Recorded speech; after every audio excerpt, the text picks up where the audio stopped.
Reconhecer o que Deus faz por nós nos leva naturalmente a uma vida constante de gratidão e a gratidão fortalece uma vida de oração constante. Classe Professores está começando e isso e muito mais você vai ver a partir de agora.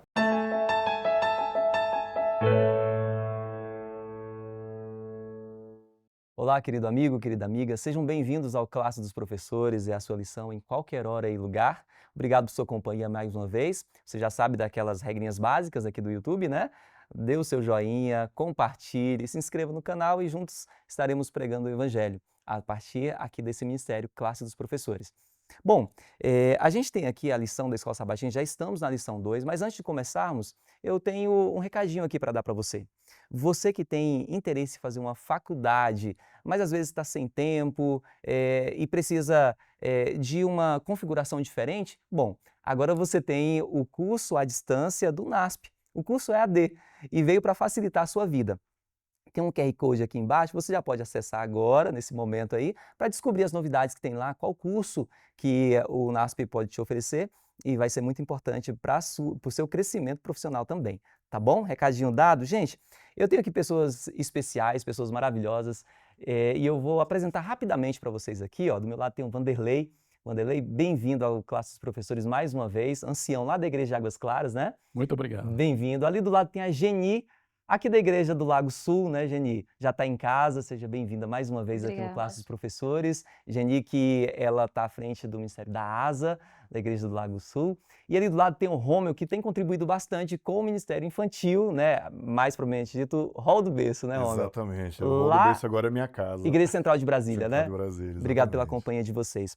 Gente, olha, a lição está maravilhosa. Eu não sei se você percebeu, já no sábado tem muita riqueza que a gente pode extrair daqui.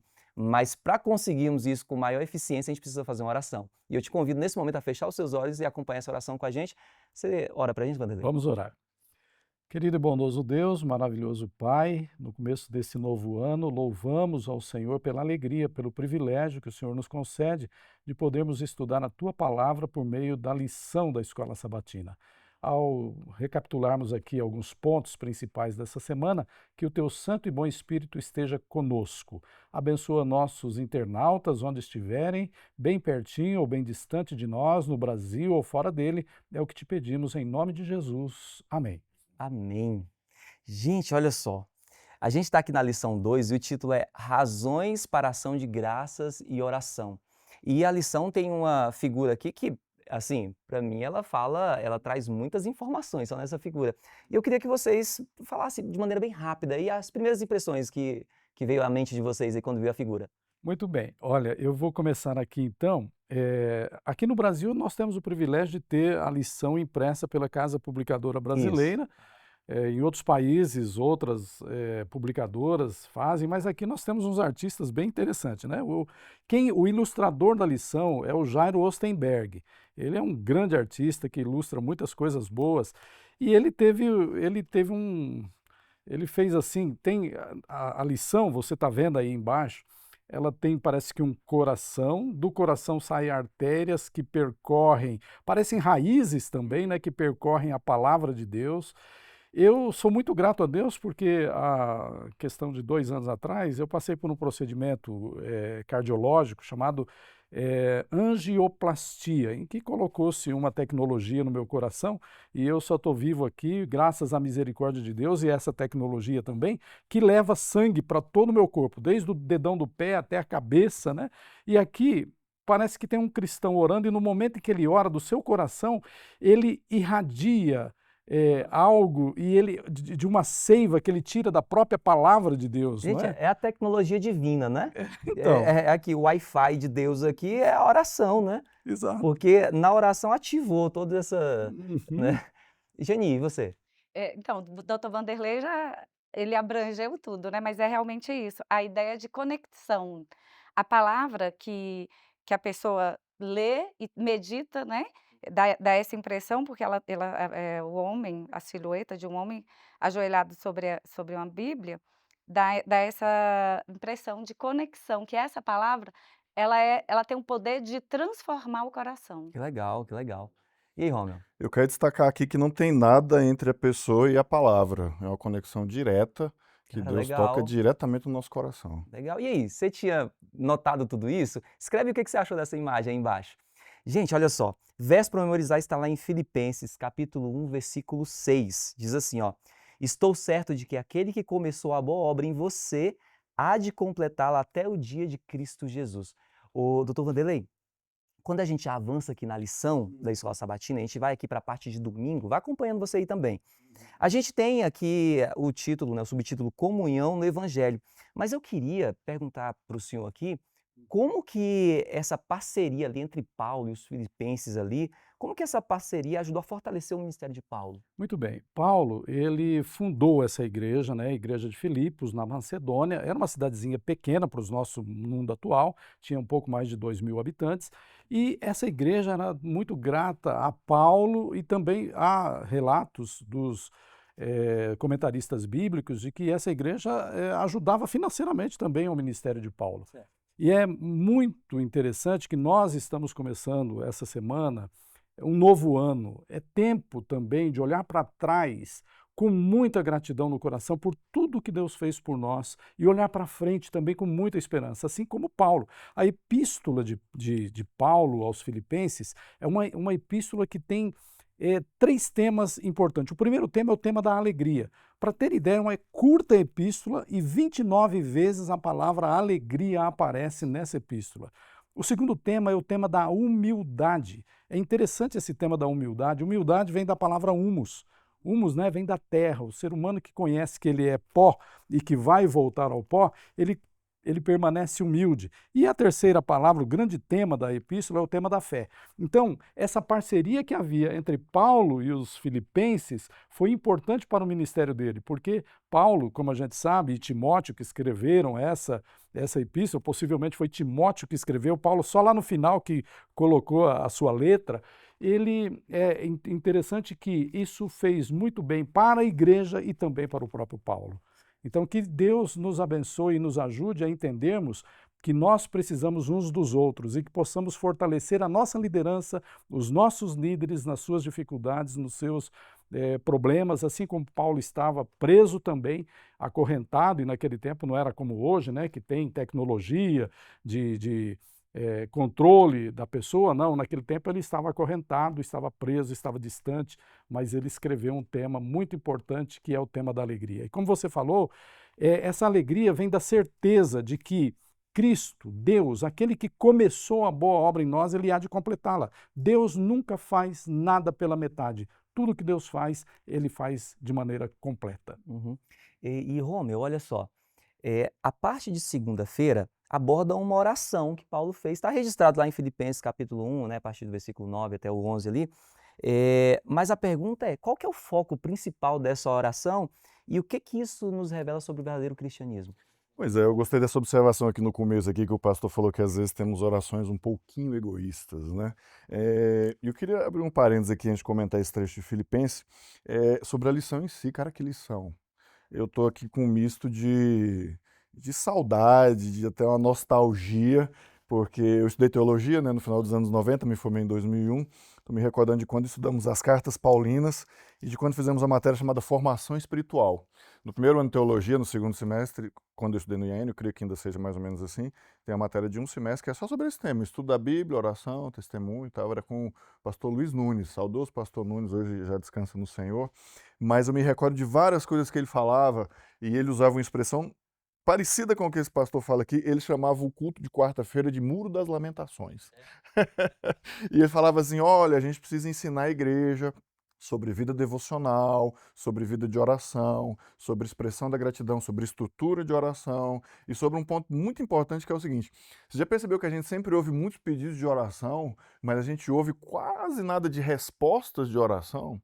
A igreja parece que é uma ouvidoria que você chega ali, traz um pedido, alguma coisa, mas depois você não fala o que aconteceu, não. Você não fala, olha, eu quero agradecer porque Deus atuou naquele pedido, entendeu? Então eu acho que aqui está chamando muita atenção para dois aspectos. Primeiro, Paulo faz essa oração pela congregação como um todo, por um trabalho que a gente já estudou na lição 1, que estava começando, estava avançando e com muita dificuldade, né? A igreja de Filipos estava ali num contexto todo de o mundo greco-romano da época lá, não era fácil, o cristianismo estava nos seus primeiros passos, né? E por isso que eu acho que a gente deve dar muita ênfase nessa lição durante esse trimestre, porque fala de temas muito contemporâneos nossos, nós enfrentamos desafios, enfrentamos lutas, enfrentamos dificuldades, mas não podemos desanimar diante delas. Então, é esse ponto que Paulo traz da busca da oração pelo coletivo, orarmos uns pelos outros, o foco na oração intercessória, orarmos pelo avanço da igreja, e não somente pelas minhas próprias necessidades. É importante a gente compartilhar os nossos problemas pessoais, os nossos projetos, isso é ótimo, mas aí vem um segundo ponto. É importante também a gente ter uma atitude de gratidão. Eu vim aqui pedir oração pela minha saúde, dos meus pais, enfim e tal. Aí eu melhorei de saúde, eu sarei, mas eu não voltei e reforcei isso como gratidão. Então, uma visão do coletivo, do nosso ministério de oração, e uma visão de gratidão, e aí a gente vai ter um avanço, com certeza, na nossa espiritualidade e no nosso crescimento como igreja, como a gente percebeu na época de Paulo. Que legal. Ô Geni, e agora como que Paulo, claro, guiado pelo discernimento espiritual, né? Como que ele conseguiu enxergar a sua prisão como uma oportunidade de avanço da obra? Então, Paulo aproveitou todas as oportunidades. Os filipenses, eles estavam muito preocupados com a prisão de Paulo, porque eles enxergavam tudo que Paulo estava impossibilitado de fazer ao ser preso. Mas Paulo, ele viu oportunidades, primeiro para testemunhar dentro da prisão. Ele se preocupou em pregar o evangelho aos carcereiros, e o evangelho foi levado a lugares inesperados. Ele também aproveitou esse tempo para escrever cartas. A maior parte, né, do Novo Testamento, ele escreveu a carta dos Efésios, Filipenses, Colossenses e Filemon, enquanto ele estava preso. E essas cartas, elas espalharam o evangelho por todas as igrejas. E também ele demonstrou resiliência e confiança em Deus. E a atitude dele diante da adversidade, seu testemunho de fé, ele mostrou com isso que nem mesmo a prisão podia impedir a expansão da palavra. E no texto sugerido para hoje, Filipenses 1, versículo 12 até o 18, Paulo deixa muito claro que a sua prisão serviu para levantar outros pregadores ainda com mais força. Até mesmo aqueles que pregavam o evangelho por rivalidade, eles tinham um motivo errado, mas eles tinham a palavra certa. Então, e com isso a gente conclui que a palavra, ela que é poderosa, não quem prega. E a gente traz como lição para a gente a capacidade de enxergar as dificuldades como oportunidades de firmar a nossa fé. É muito fácil você crer quando tudo está dando certo. E Paulo, ele usou essas dificuldades e a fé dele foi muito fortalecida e até hoje o testemunho dele é muito poderoso nas Gente, eu nossas lembrei da vidas. música do Luiz Cláudio, Eu agora quando você também, fala isso aí. eu também. Como é bom ser cristão quando tudo vai bem pro seu lado, né? Exatamente. Posso fazer um comentário aqui, Vai, Rafael? continua. Quando nós estávamos fazendo o mutirão de Natal no final do ano passado, aconteceu que o mutirão de Natal não estava indo muito bem. E nos anos anteriores, a gente ia muito bem e a gente arrecadava bastante recurso. E a gente já estava no penúltimo sábado e não estava nada bom a arrecadação. E eu estava estudando já a lição e a palavra de Deus e eu consegui enxergar que é muito fácil a gente trabalhar quando tem muitos recursos. E Deus começou a colocar no meu coração ideias de como Ele poderia abençoar o nosso trabalho de uma maneira diferente. E o meu coração foi tão agradecido naquele penúltimo sábado de arrecadação, que provavelmente a gente não conseguiria atingir o alvo que foi delimitado. E foi um sucesso, gente. E foi um sucesso, como sempre, porque o trabalho é de Deus. Graças a Deus. Doutor Vanderlei, pelo que Paulo agradecia a Deus? E me diz uma coisa, como que esses elementos, ele mostram o poder transformador do Evangelho? Muito bem, aqui na lição de quarta-feira que nós estamos, frutos do Evangelho, a gente já sai da epístola de Filipenses e vamos para Colossenses. Isso. Como a Geni bem disse, 4 epístolas são chamadas no Evangelho de epístolas do cárcere. Filipenses, Colossenses, Efésios e Filemão são as 4 epístolas que foram escritas quando Paulo estava aprisionado. E é interessante que mesmo na prisão ele desenvolve o tema da alegria. E ele fala agora aqui no capítulo 1, dos versos 1 até o 6 aqui, que a lição até o 8, né, que a lição nos mostra, ele fala de 3 temas importantes: da fé, a esperança e o amor. Assim como os filipenses, os colossenses foram importantes para o ministério de Paulo. E é interessante que a epístola de Paulo aos Colossenses, os estudiosos dizem que foi escrita no ano 61 depois de Cristo. Então veja só, hoje nós estamos em janeiro de 2026. Daqui a um ano nós estaremos no ano 2027. Será um ano muito importante, porque será o ano do 2000 anos do batismo de Cristo. Você se lembra? Você que estudou as profecias, 2.300 tardes e manhãs, que ano que Jesus foi batizado? No ano 27 da nossa era, né? Então agora em 2027 estaremos completando 2000 anos do batismo de Cristo. No dia 26 de novembro do ano que vem, 2027, Ellen White vai fazer 200 anos do nascimento de Ellen White. Ela nasceu em 26 de novembro de 1827, então vai fazer 200 anos que ela nasceu. E a epístola aqui de Colossenses está sendo escrita no ano 61, ou seja, Jesus ele foi morto no ano 31 da nossa era. Então já fazia 30 anos que Cristo havia ascendido ao céu e Paulo fala dos frutos. Olha só, em 3 décadas o evangelho tomou conta do mundo. O evangelho do mundo até então, os cristãos conseguiram levar essa mensagem ao mundo até então conhecido. Então é maravilhoso ver que o evangelho não é apenas um assentimento intelectual, ele transforma a vida das pessoas e é impossível conhecer o evangelho e não levar a outros. E Paulo se alegra, né, porque a fé, a esperança, o amor dos colossenses fez com que o evangelho atingisse o mundo conhecido até então. Doutor Vanderlei, e sabe quem tem feito isso também? Eu vou até mandar um abraço aqui, viu, para Maria Sueli, lá de Cuiabá, Mato Grosso. O Kazumi Moraes, que está lá no Japão nos acompanhando. Olha que coisa incrível. Tem feito isso que o senhor está falando aí, tem propagado essa mensagem, tem contribuído aqui nos comentários. E eu vou aproveitar também e mandar um abraço muito especial para o Aleph, Cauã e o Arthur também, que eu prometi de mandar um abraço para eles. Eu estava falando com o Romeu um pouquinho antes, né? Hoje um milagre da tecnologia, Sim. né? Hoje você falou aí do curso à distância. Nós temos 12 milhões de alunos no Brasil no curso superior, sendo que 6 milhões de alunos estudam à distância. Então é impressionante que hoje nos fundos da Amazônia, onde não chegava uma faculdade, hoje você pode ter acesso também a um curso de nível superior, sim, como você falou no começo. E nós aqui também podemos estudar a Bíblia, desde aqui de Brasília, atingindo os fundões das 33 mil comunidades ribeirinhas na Amazônia, a África, em todos os lugares do mundo, a tecnologia pode alcançar também. A gente vive no melhor momento para se pregar o Evangelho, essa é a verdade, viu? Ferramentas não faltam. Romeu, na lição de quinta-feira, eu queria que você comentasse aí quais são as principais fontes e os resultados esperados para se viver em pleno conhecimento da vontade de Deus. Pois é, essa oração de Paulo é muito interessante, né? Porque ele pede por conhecimento e discernimento.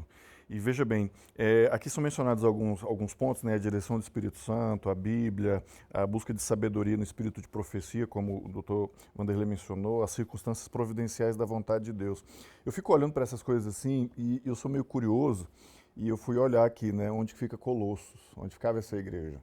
Quem sabe um dia a gente viaja lá, vai conhecer essa grande igreja imponente lá em Colossos, né? Você gostaria de conhecer a igreja de Colossos? Só que eu quero dizer uma coisa para vocês, ninguém pode conhecer a igreja de Colossos, porque nem a cidade de Colossos existe mais, nem os restos arqueológicos de Colossos permanecem. E essa igreja aqui mencionada no livro da Bíblia, ela simplesmente sumiu do mapa. Não existe aquela catedral imponente, aquele lugar bonito. E eu pergunto para você, isso faz diferença? Nenhuma, porque o que permaneceu aqui foi uma mensagem poderosíssima que se espalhou pelo mundo e alcançou nós aqui, onde nós estamos.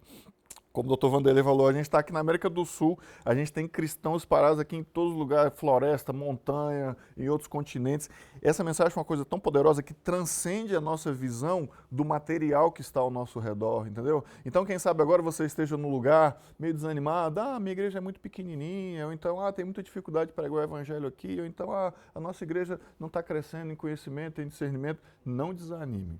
Paulo olhou para um projeto, se dedicou a esse projeto, escreveu para esse. Não escreve para uma coisa que você não dá valor, né? Fez uma carta aqui toda sobre isso, um livro maravilhoso, inspiradíssimo de Colossenses, porque ele sabia que Deus iria conduzir aquilo. E a lição termina dizendo aqui, como você sabe que Deus está guiando você em uma direção ou outra? Esse discernimento espiritual é importantíssimo. Muitas vezes a gente pode analisar o avanço da nossa vida, por exemplo, por critérios materiais. É um bom critério a se analisar? É bem questionável, né? A minha vida espiritual vai estar bem se eu tiver posses materiais? E se eu não tiver, por outro lado, vai estar bem? Então a gente precisa tomar muito cuidado para a gente buscar essa visão espiritual de que muitas vezes determinados projetos que a gente tem, coisas da nossa vida, se estão de acordo com a vontade de Deus. Se Deus nos está guiando. E aqui é praticamente um manual para isso, né? Tem os critérios aqui, as fontes para se consultar, o que se fazer. E essa carta de Paulo aos Colossenses nos traz esses princípios para a gente poder analisar a forma como Deus tem conduzido a nossa vida e, se necessário, fazemos os ajustes para que, com certeza, a vontade dele se cumpra em nós. Que legal. Gente, a nossa parte termina aqui, tá? Porque a gente tem que deixar o pessoal lá de casa também continuar estudando a lição. Isso. Né? Mas, Geni, eu queria que você deixasse uma mensagem aí para o coração de cada um dos que estão nos acompanhando. Então, eu, ouvindo o que o Romeu estava falando sobre a cidade de Colosso, né? Eu lembrei de um podcast que eu estava ouvindo essa semana e a pessoa que estava sendo entrevistada, ela falou uma frase que me impactou, mas me fez refletir e ao final eu concordei com ela, que o mais certo nessa vida é que a gente vai fracassar. Por mais que a gente tente ser perfeito, quanto mais você tenta ser perfeito, maior vai ser a sua sensação de fracasso, porque nós somos seres imperfeitos. O que vai fazer diferença é a palavra de Deus. É aquela conexão que a gente falou lá no início da lição, a conexão com Deus, com a palavra dele, que vai fazer essa diferença. No livro A Ciência do Bom Viver, lá no final, já na página 307, 308, Ellen White fala da reação dos apóstolos quando eles foram chamados para seguir a Jesus. Eles não pararam para analisar a proposta. Na verdade, não havia proposta, só vem e me segue. Mas lá em Lucas 22, 35, Jesus faz uma pergunta bem interessante. Ele pergunta, quando eu enviei vocês sem bolsa, sem sandália, e sem nada praticamente, faltou alguma coisa para vocês? E a resposta dos discípulos, não. Então, o que nós devemos aprender é confiar inteiramente em Deus. Porque, como seres humanos, nós queremos controlar tudo, como pais, como avós, a gente quer controlar o ambiente dos nossos filhos, e isso é importante. Mas a nossa vida tem que ser controlada por Deus. E eu gostaria de encerrar minha fala lendo no finalzinho o que Ellen White diz nesse livro, A Ciência do Bom Viver. Eu sugiro que as pessoas de casa leiam essas 2 páginas, que tem muito a ver com a nossa lição. E o finalzinho diz assim, Deus conhece nossas necessidades. Nos dias mais sombrios, quando as aparências se mostram mais adversas, tenhamos fé em Deus. Ele está cumprindo sua vontade, fazendo todo o bem em auxílio de seu povo. A força dos que o amam e servem será renovada dia após dia. Que legal, maravilha. Gente, com isso eu encerro aqui mais um Classe dos Professores, agradecendo ao Verivelton. O Verivelton lá do canal Incríveis da Bíblia, né? Você conhece? Se não conhece ainda, vai lá, dá uma pesquisada aí e acompanha também esse canal que é maravilhoso. E lá tem um estudo da Palavra de Deus, da lição da Escola Sabatina com o Verivelton. E o Verivelton esteve aqui no Classe dos Professores no último trimestre. Ele até colocou uma hashtag lá, Volta Rafael. Gente, não precisava de nada daquilo, viu? Eu estive fazendo um curso fora, não tive como estar participando, mas estou aqui de volta e agradeço você, a sua companhia. E vamos junto, porque Cristo está quase voltando. Já já nós vamos para o céu morar com Ele, tá bom? Vamos fazer uma oração? Feche seus olhos. Querido Deus, obrigado, Senhor, pelo estudo da Tua Palavra. Que o Senhor nos ajude a falar do Seu amor, a testemunhar, a usar os recursos que nós temos disponíveis para apressar a Tua volta. Amém. Obrigado por tudo, nos abençoe. Em nome de Jesus, amém. Obrigado por sua companhia. Continue nos acompanhando nas nossas redes sociais Adventistas Lago Sul e até o nosso próximo encontro.